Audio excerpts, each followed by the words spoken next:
Once, it was one of the longest highway bridges in the world. Ready to lower. Now, it must come down. 22,000 tons of steel and concrete, and all of it must be recycled. Only these engineers will attempt to do it in a revolutionary new way. Just keep rolling, baby. They'll turn spans into ships and sail them away, all in less than 48 hours. But with innovation comes risk. We're pushing everything to the limit. Two functioning bridges stand dangerously close on either side, and nothing can touch the water.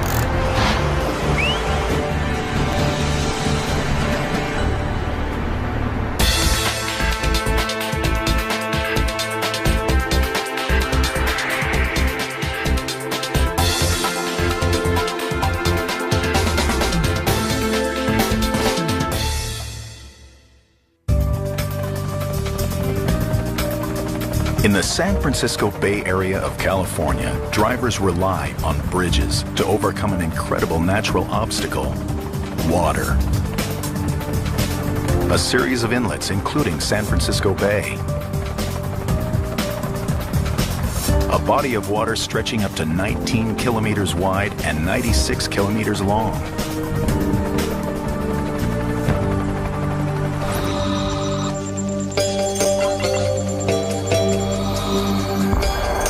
Seven large bridges carry more than 400,000 cars across the bays every day.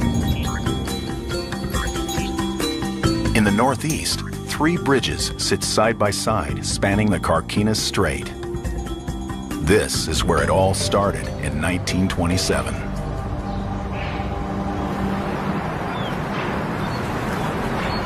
In the middle stands the once famous Carquinez Bridge.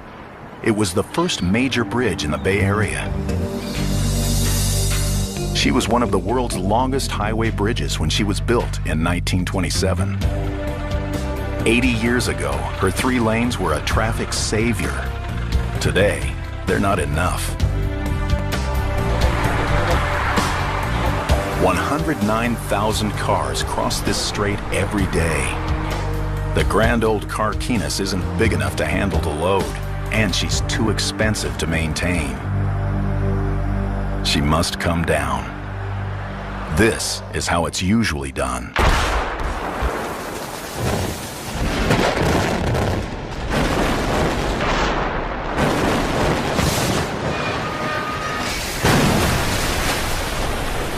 But that won't work for the Carquinez. An explosion could damage the neighboring bridges. The one to the east sits just 40 meters away. The other even closer. But the Carquinez isn't just blocked in from the sides. It's also blocked in underneath. If any piece enters the strait below, it will pollute a protected habitat for seabirds, seals, and other wildlife, including rare and endangered species. Toxic lead paint covers nearly every part of the metal structure. When the California Department of Transportation decommissioned the bridge in 2005, they requested bids to see who could pull down the Carquinez in the right way for the best price. 5 contracting firms entered their bids. Most wanted to use large and expensive water-based equipment to dismantle the bridge. But one small firm, California Engineering Contractors, had a different idea. Their plan? To bring down each 630-ton section all at once by lowering them with cables onto 2 awaiting barges. Each bridge span would become a vessel, wider than the width of an aircraft carrier, and be pushed away by tugboats.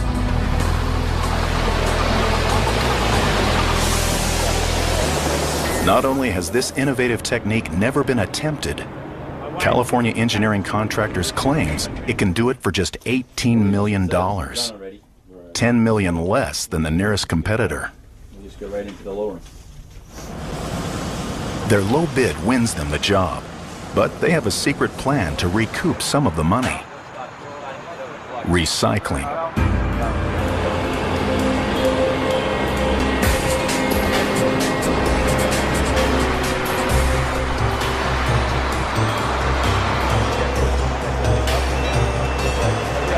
Workers hack at the bridge day and night.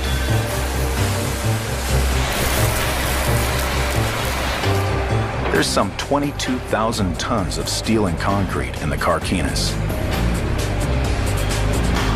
Properly recycled, the steel alone is worth more than $2 million.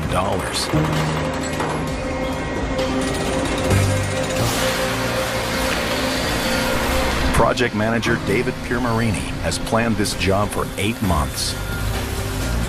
There's little to no waste on a demolition project like this. What we do here on the job site is we cut it up into members that are manageable, put it into trailers and different types of containers, and they bring it right over to the scrapyard.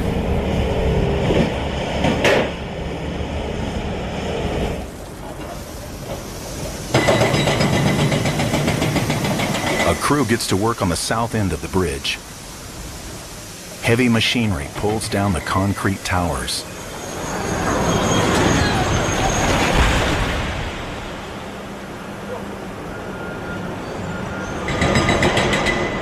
Steel rods called rebar sit inside the concrete to give it strength.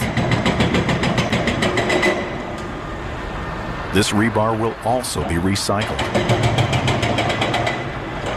Bridge engineer Jay Coleman knows there's value in every scrap of steel. The steel industry has been recycling for a long time because of just the driving economics behind it. It's cheaper to harvest steel from this old column than it is to harvest iron ore from the ground and make new steel. Even the rubble will be pulverized and made into roads.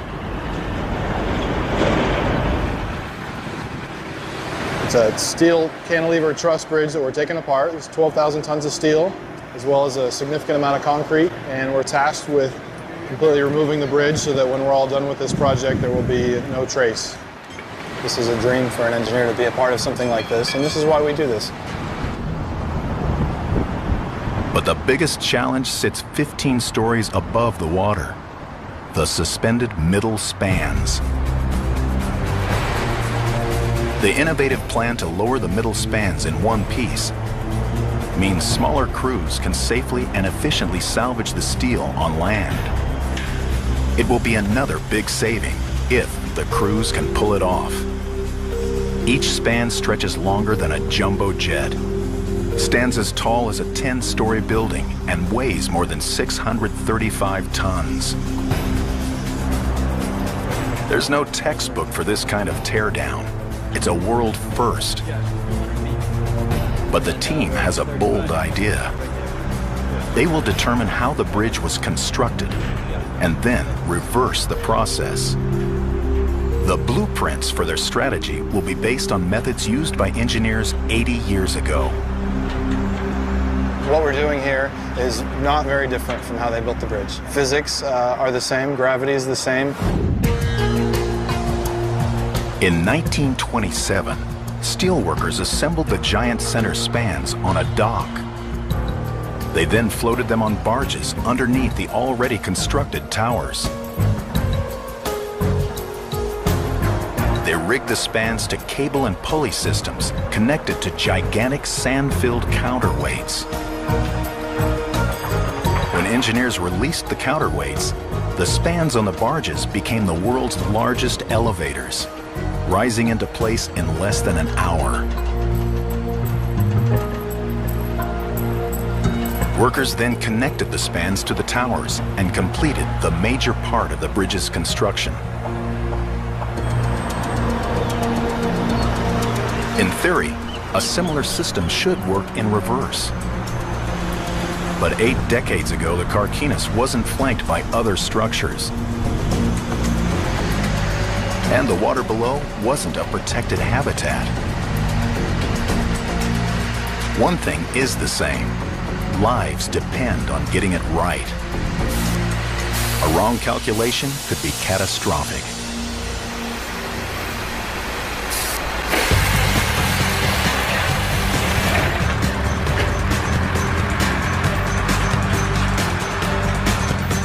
delicate feat of engineering requiring precise science is needed to safely take down the 80-year-old Carquinez Bridge.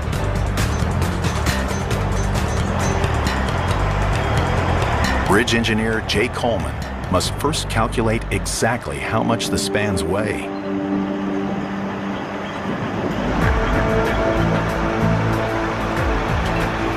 If we don't put enough thought into it, and if we don't do things step by step, you could get into trouble overloading the structure. It's in very close proximity to two lifeline bridges. Anything we do here can't damage those adjacent structures. The only weight they know for sure is the weight of the spans when they went up in 1927, 635 tons each. But those spans were raised before the concrete and steel road was laid over top. We really study the process of how the structure was built in the first place, because the simplest thing to do is to do a reverse engineering, to look at what seemed to work for the original contractor back in 1927.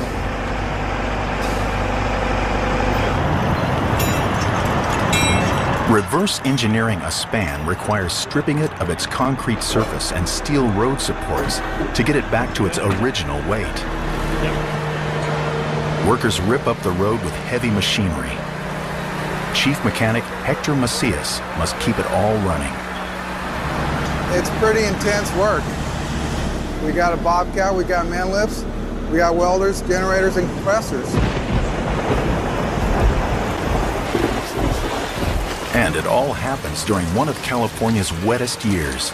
825 millimeters of rain in just 2 months. It was raining cats and dogs.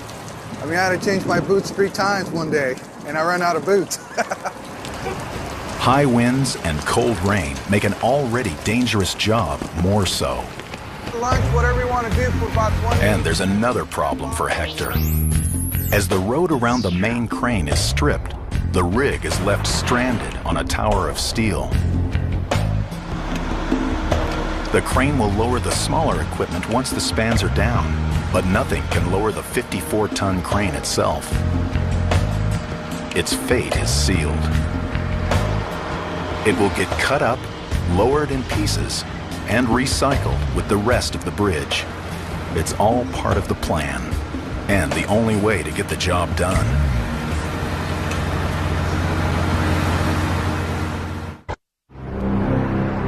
With the roadway now gone, the spans weigh what they did 80 years ago.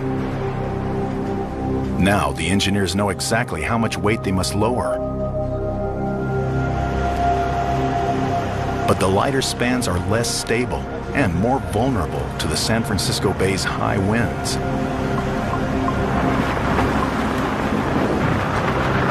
The engineers know from history, a strong gale and an unstable bridge can be a disastrous combination.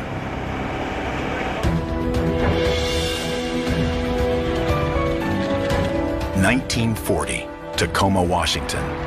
The Tacoma Narrows Bridge opens with great fanfare. Nearly a mile across, it is the 3rd longest suspension bridge in the world. But months later, a storm brings 64-kilometer-per-hour winds, and the bridge begins to oscillate. The winds stay steady, and the shaking worsens each hour. Finally, the cables holding up the roadway can no longer take the tension. The Tacoma Narrows comes down in a heap of twisted steel.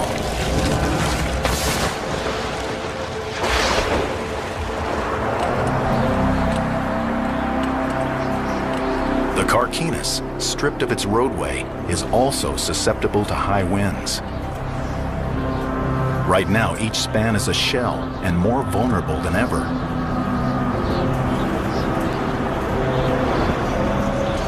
Engineers want to bring down the spans as soon as possible, but they'll only do so in calm weather.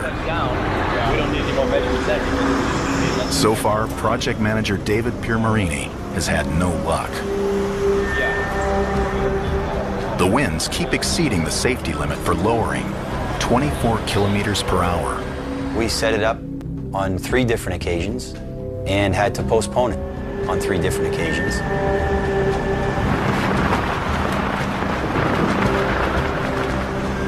Every delay increases the chance of the bridge being hit by gale force winds.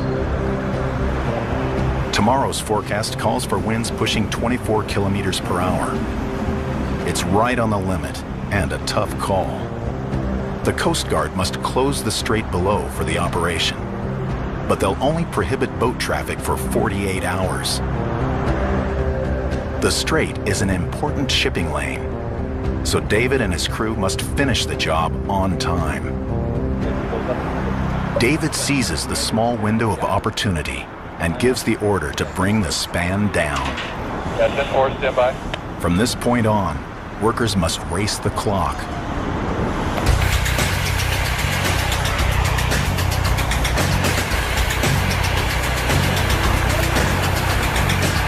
They start to cut the span loose. To stay on schedule, the 130-meter-long section must be cut free from the bridge and hanging from cables by nightfall.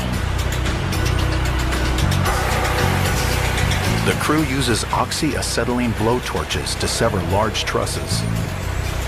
These horizontal support beams sit on each side. These trusses will go straight to the recyclers with the rest of the steel structure. The price of steel has risen dramatically in the past few years, and we have 12,000 tons of steel here. There is a strong motivation to go and recycle that steel, sell it to a scrapper who will then recycle that and make it into a new product that he can sell in the open market and make a buck. It will take nearly 1,000 truckloads to move all the steel from the bridge to the recycling yard in nearby Oakland. It can then be sold to manufacturers and made into anything from toys to automobiles, even a new bridge.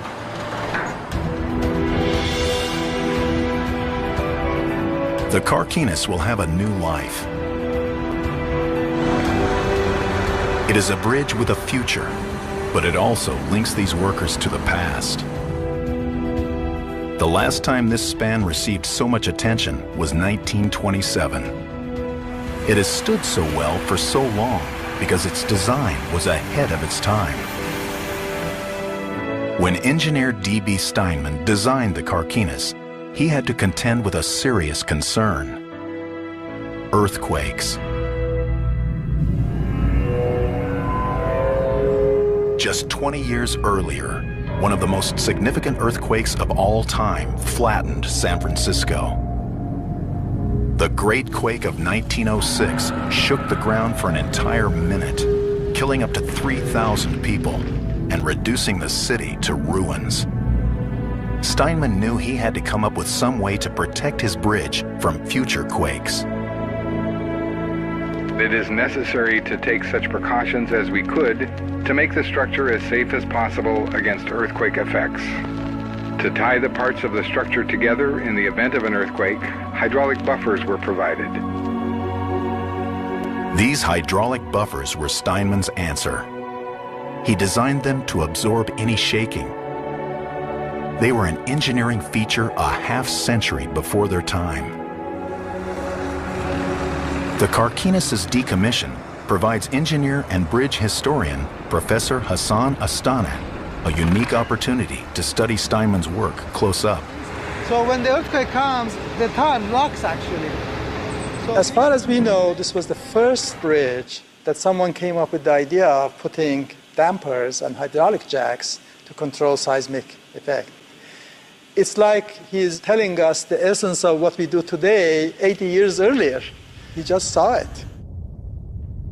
No one knew for sure if Steinman's buffers would work.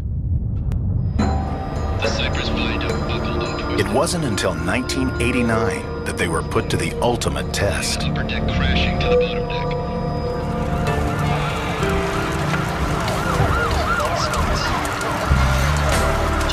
The Loma Prieta earthquake registers 7.1 on the Richter scale. It knocks the nearby Bay Bridge out of service. But the 62-year-old Carquinez escapes unscathed.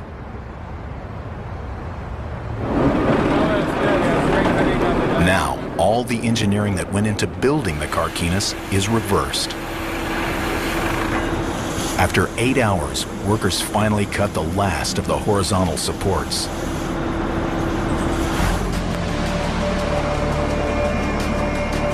The span is currently connected by 4 pairs of vertical steel rods called I-bars, 1 pair on each corner. Workers secure lowering jacks to the top of each set of I-bars. The bottom of the span is then connected to the jacks through a series of steel cables, 19 on each corner.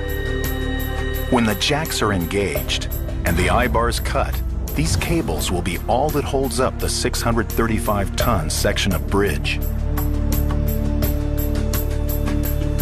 The jacks can then slowly lower the span.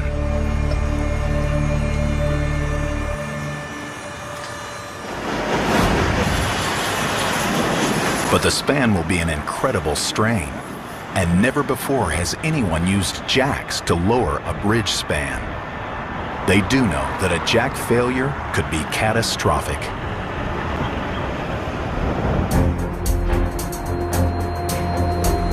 The moment of reckoning finally arrives. Workers are ready to free the giant span of the Carquinez Bridge, and the 4 jacks now sit ready to take the weight. The crew prepares to lower the span. Scott Soltis calls the shots. The 2 riskiest parts of the operation are getting it up on the jacks and then actually touchdown on the barges. There's many nights waking up in the middle of the night and making mental notes of things that need to be done the next day.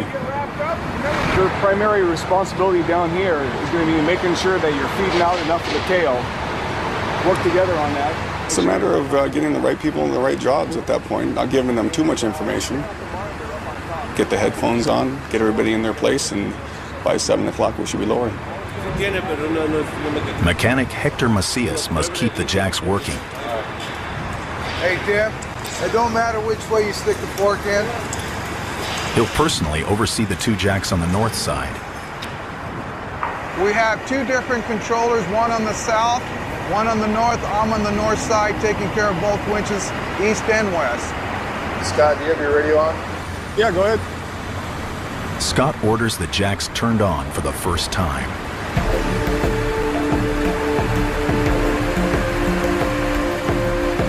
The jacks slowly take the slack out of the cables. Now a crucial moment. Before the jacks can lower the span, they must pull the span up so the cables are super tight. If there's any give when the I-bars are cut free, the 635-ton stretch of steel will jerk on the jacks. That momentum could collapse the entire bridge. But lifting the span too much, with the I-bars still attached, could also cause a catastrophic collapse.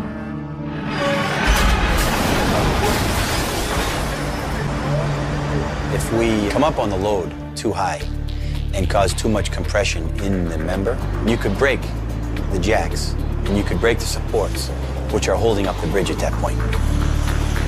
Everything and everyone would be taken out.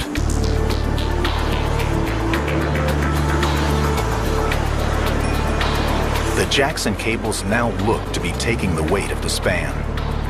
David orders the I-bars cut.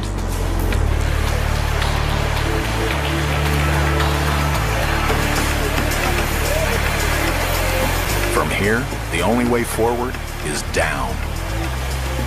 There's a point of no return. As soon as we cut the I-bar and transfer the loads onto the strands, then that's it. We have to lower the bridge. They sever the last I-bar. Now the cables alone support the full weight of the span. The entire 635-ton section swings free and lies at the mercy of the wind.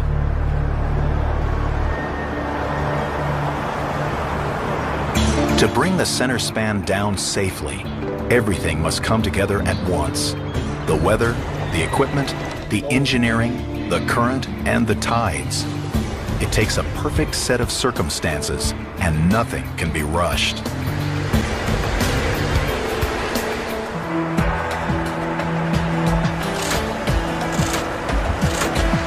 Scott orders the jack operators to stand by. This time, they won't lift the span, they'll lower it. The fate of the operation and the lives of those on the bridge depend on the jack's ability to perform. Hector, go ahead and send your jack up to 16 and hold. First, the 4 jack pistons extend. North side, 16 inches to the top. All right, hold right there. I'll get right back to you.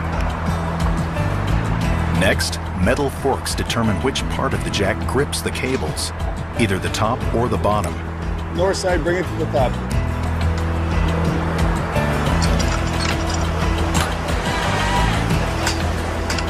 Now, when the pistons retract, the cables should lower the bridge span 40 centimeters.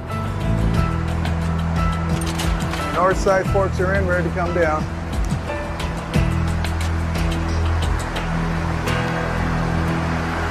All right, north and south side, both sides down. 10-4, coming down.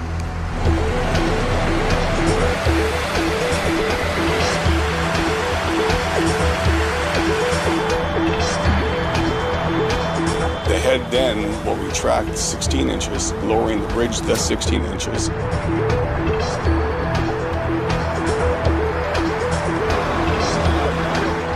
In one smooth motion, the span makes its first move toward the awaiting barges.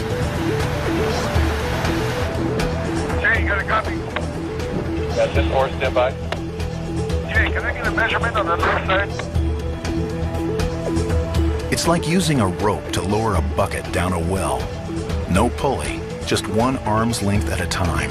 4, I'm going back up.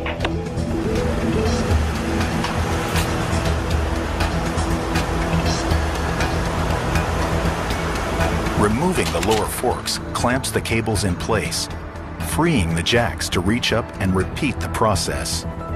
It's a very repetitive thing. We move the jacks a certain way, put the forks in, take the forks out, and the strands lower the bridge. So far, the system works. The jacks handle the weight of the 635-ton span. They have a tight deadline to meet. The channel can only be closed for 48 hours. At the current speed, it'll take a full 10 hours just to lower the span, and they still must secure it to the barges. That's when there are no problems, and there's always one little thing that goes wrong. It just takes a long time. The team starts to fall behind schedule. Suddenly, 48 hours doesn't seem like enough time. A little slower than Scott had hoped for, but we'll get our learning from it. We need to bottom out on this end first. In addition to the slow speed of descent, there's a new problem. The center span begins to tilt. The span is only strong when vertical. If it gets seriously out of alignment, there'll be too much pressure on key girders and the whole span will fold like a house of cards. It happened before, with the construction of the Quebec Bridge in 1907.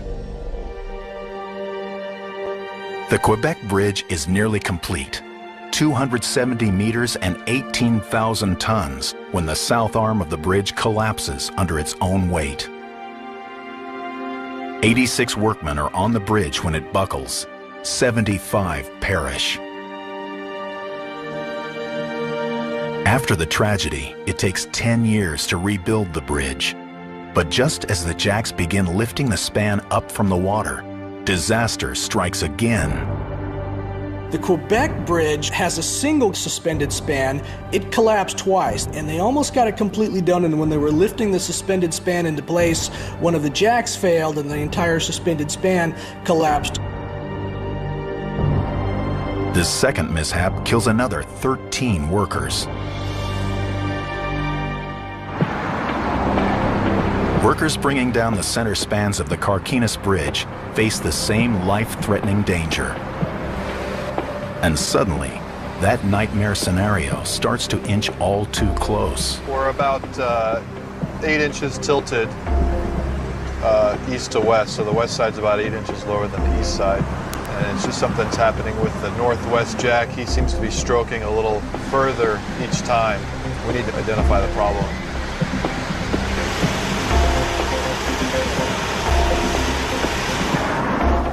every centimeter the span falls out of line, it becomes less stable and more prone to collapse.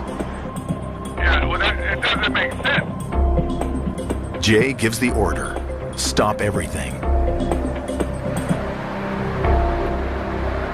The operation grinds to a halt, with the span uneven and dangling precariously.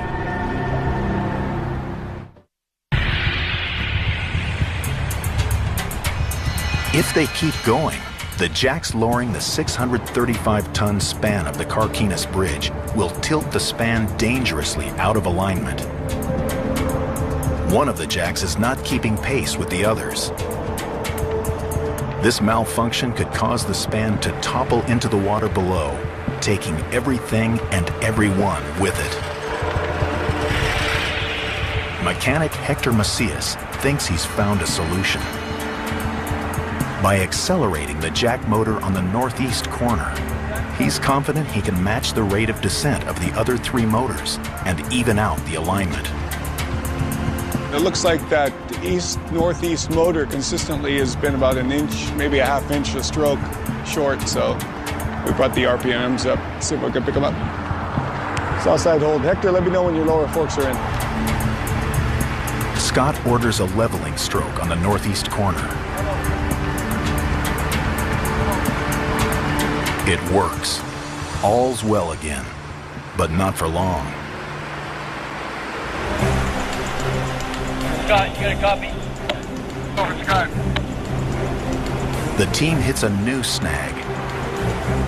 You got a tangled vessel over here on one side. The cables twist on their way to the jacks, bunching up into a tangled mess. Trying to feed them through the jacks gets harder and harder, like trying to run a brush through knotted hair. The jam could bring the whole operation to another standstill. We've been having problems because we're pushing everything to the limit. The iron workers wrestle to keep the cables straight near the jack head. But the tangle worsens with each jack stroke.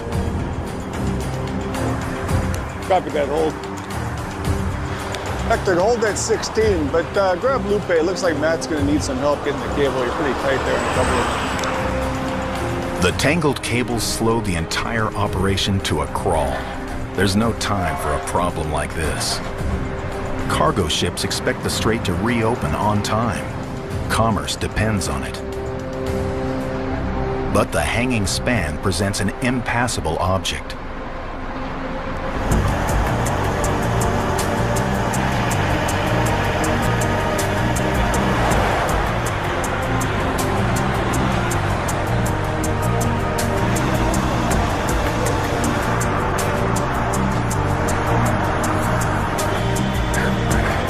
Now, one of the cables is totally stuck.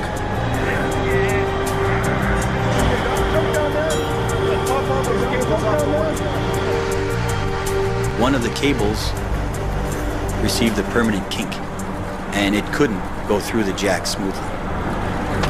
There's only one solution, and it's a last resort. Project manager David Piermarini decides to cut any problem cables.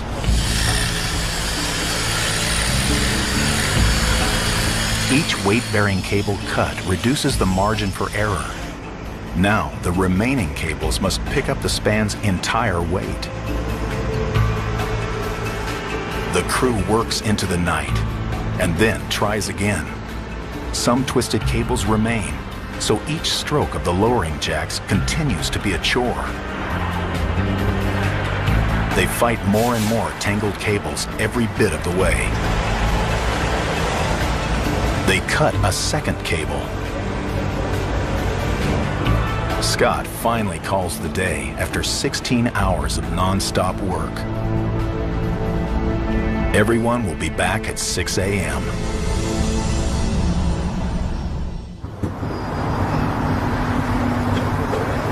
After just a few hours of sleep, How are you doing this morning? Good, how are you? the tired crew returns to finish the job.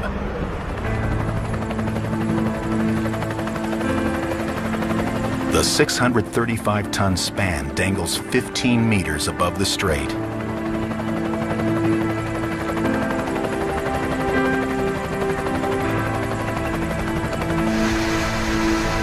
On Scott Soldis' command, they fire up the jacks and try again. I'm back in business. At last, the span moves smoothly, and the section drops another 40 centimeters. The second cable cut last night made the difference. The team rediscovers its groove.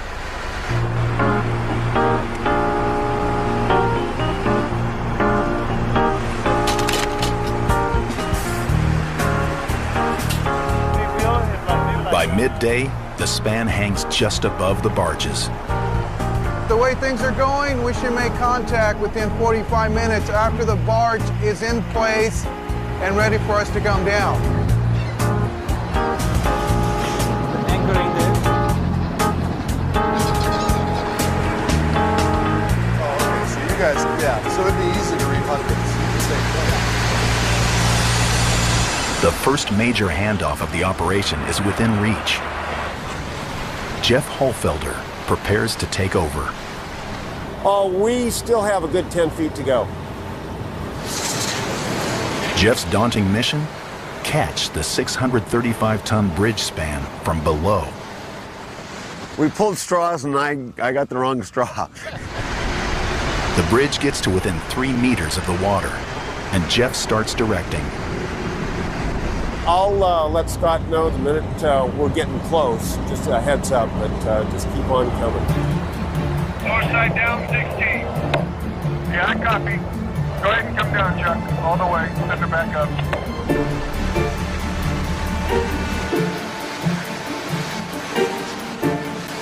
It's definitely more wind than they were predicting.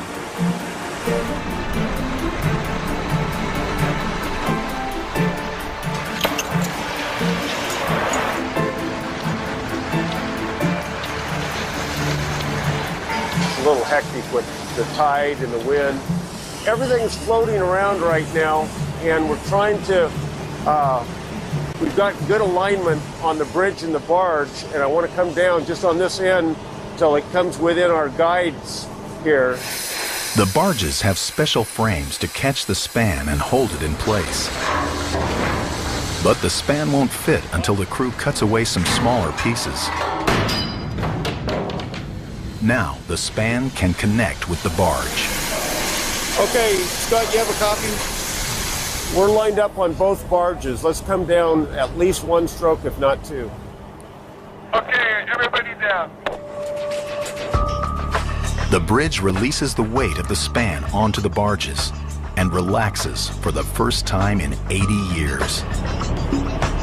As the bridge touches down on the barges, the cables are in a stretched and tight condition, and the cables will essentially shorten as they relax and as the load comes out of them. And then, in fact, the bridge itself recoils and will tend to relax or bounce up more than a negligible amount, and we need to account for that. Jay for Scott. No one knows for sure how it will go. Chuck, are you hear me? Everyone is nervous. Jay, you trying to reach Chuck or me? There's too many people talking on this frequency.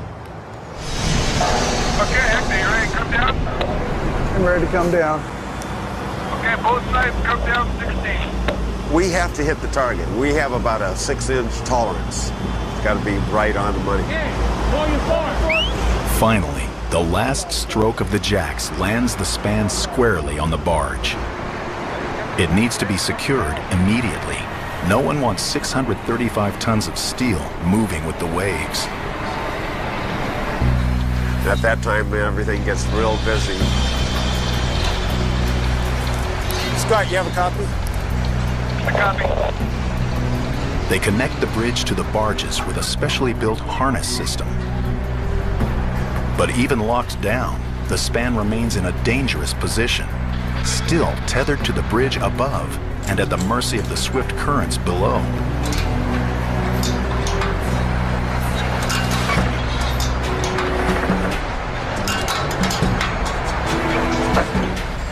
all the cables must be cut and fast before the waves can make the cables pull on the bridge and cause it to collapse.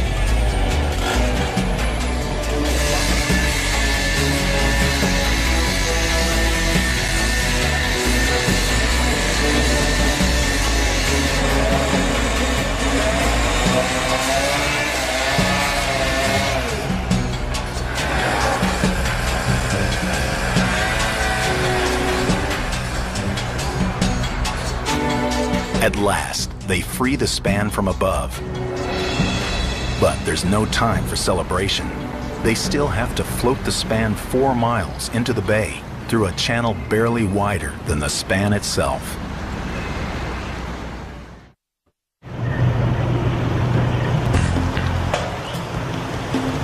Yeah, Dan, this is Jeff, California Insurance.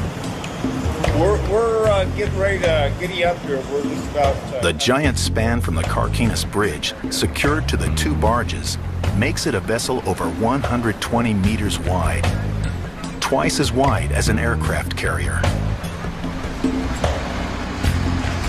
How you doing? And every ship needs a captain. Yeah, finally. Captain Dan DeForge is a veteran Bay Area tug pilot. My job is 99% sheer boredom, but it's 1% sheer terror, as we say. With a vessel this big, it'll be a tight squeeze from San Francisco's Carquinez Strait, 6.5 kilometers up the channel to Mare Island. In places, Dan will have just 6 meters on each side to squeeze through. A shift in wind, current, or tide, and he could easily run aground.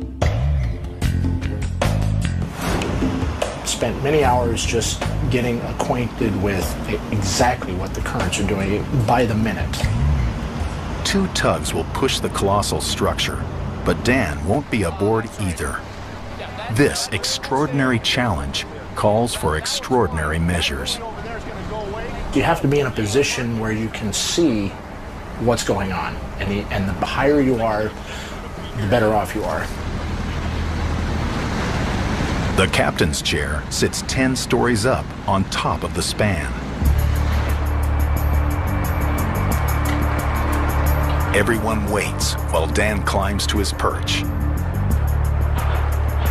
He sits right on top of the middle of the span, and he's able to see the structure, coordinate with both of the operators of the tugboats that are pushing the structure.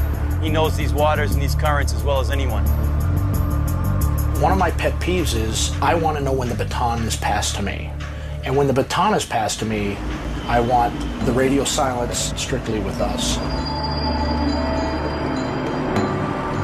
Dan's first challenge, getting the detached span out and away from the 2 neighboring bridges. They cast off from their anchorage, and Dan gives the order. And I'm looking at everything to see which direction the wind's going to push us, which direction the current's going to push us, and then eventually one of the tugboats, I tell him half ahead. The widest vessel in the world slowly pushes off. And then slowly but surely, this whole structure started to move.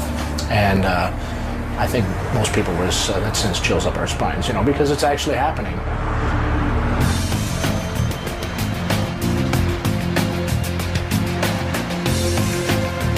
The good ship Carquinez sets sail on her first voyage in 80 years. And her last.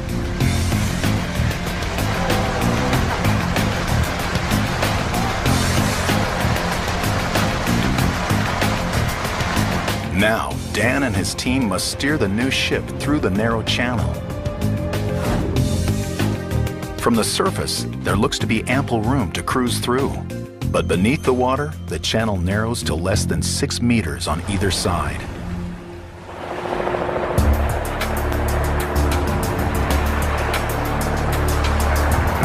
Dan doesn't want to rush, but he must also get through before the change in tide makes the channel even more shallow. It takes nearly 2 hours. But they squeeze through. Only one final challenge to go, docking the ship. This is parallel parking on a giant scale. And Dan has not one, but two tugs to maneuver. This was, I think, probably the most difficult part of the job, actually, was getting the barges secured.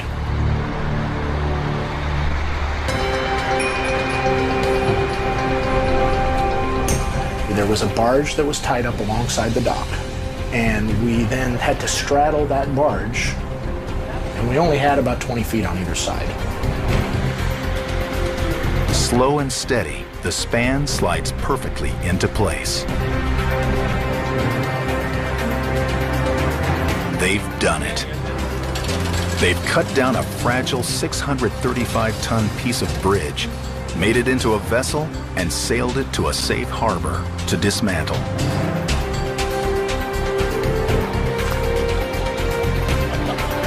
The Coast Guard can now reopen the shipping lane right on schedule. And the workers can finally catch their breath. Good job, man. Thank you. Yeah, worked out fine. Perfect. Bird's eye view. Today's a happy day. I think I lost about a year of life already here. With the span now on land, the dismantling and recycling of the enormous structure becomes safer and cheaper. Less than 3 weeks later, the second bridge span comes down, and Dan transports it to the same location, all without any major setbacks. Very satisfying. Great day. The old Carquinez Bridge may be no more. But the steel from her giant spans will live on. Lowered, scrapped, and melted, the Carquinez will have new life.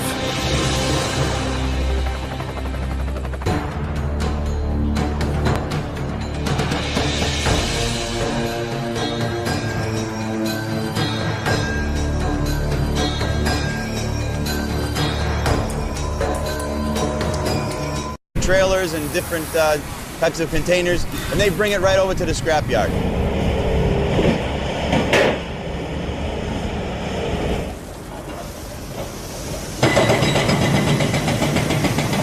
A crew gets to work on the south end of the bridge. Heavy machinery pulls down the concrete towers.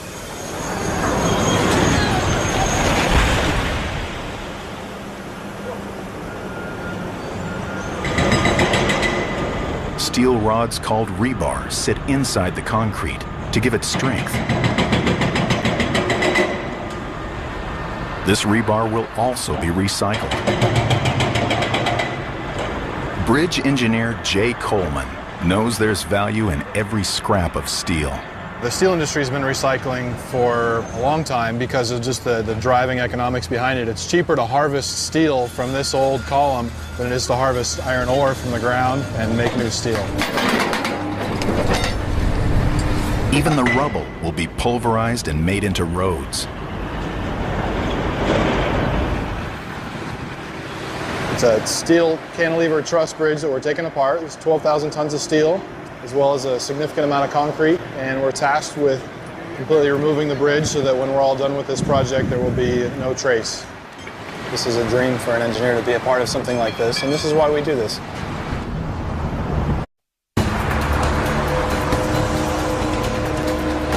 Once, it was one of the longest highway bridges in the world. Ready to lower. Now, it must come down. 22,000 tons of steel and concrete, and all of it must be recycled. Only these engineers will attempt to do it in a revolutionary new way. Just keep rolling, baby. They'll turn spans into ships and sail them away, all in less than 48 hours. But with innovation comes risk. We're pushing everything to the limit. Two functioning bridges stand dangerously close on either side, and nothing can touch the water.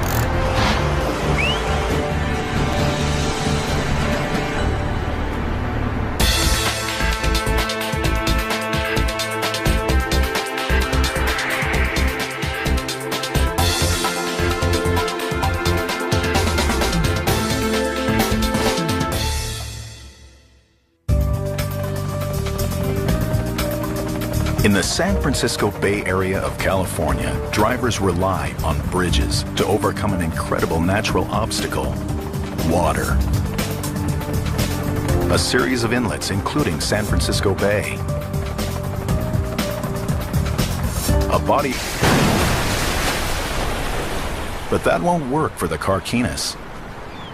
An explosion could damage the neighboring bridges. The one to the east sits just 40 meters away. The other even closer. But the Carquinez isn't just blocked in from the sides. It's also blocked in underneath. If any piece enters the strait below, it will pollute a protected habitat for seabirds, seals, and other wildlife, including rare and endangered species. Toxic lead paint covers nearly every part of the metal structure. When the California Department of Transportation decommissioned the bridge in 2005, they requested bids to see who could pull down the Carquinez in the right way for the best price. 5 contracting firms entered their bids. Most wanted to use large and expensive water-based equipment to dismantle the bridge. But one small firm, California Engineering Contractors, had a different idea. Their plan? To bring down each 630-ton section all at once by lowering them with cables onto 2 awaiting barges. Each bridge span would become a vessel, wider than the width of an aircraft carrier, and be pushed away by tugboats.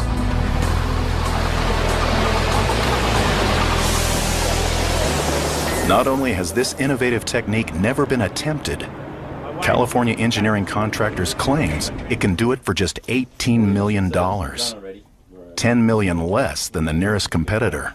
We'll just go right into the lower. Their low bid wins them the job, but they have a secret plan to recoup some of the money. Recycling.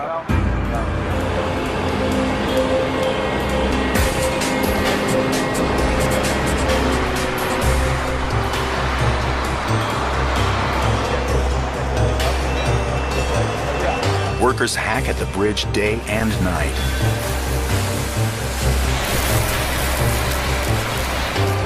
There's some 22,000 tons of steel and concrete in the Carquinez. Properly recycled, the steel alone is worth more than $2 million.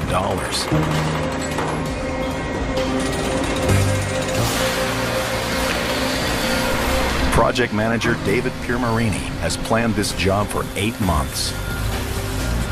There's little to no waste on a demolition project like this. What we do here on the job site is we cut it up into members that are manageable. Put it into of water stretching up to 19 kilometers wide and 96 kilometers long.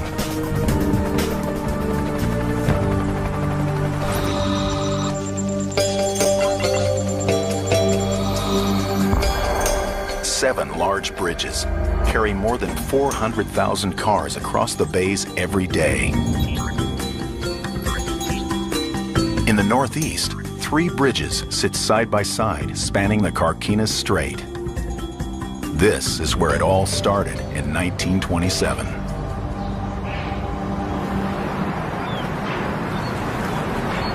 In the middle stands the once famous Carquinez Bridge. It was the first major bridge in the Bay Area. She was one of the world's longest highway bridges when she was built in 1927. 80 years ago, her 3 lanes were a traffic savior. Today, they're not enough. 109,000 cars cross this strait every day. The grand old Carquinez isn't big enough to handle the load, and she's too expensive to maintain. She must come down. This is how it's usually done.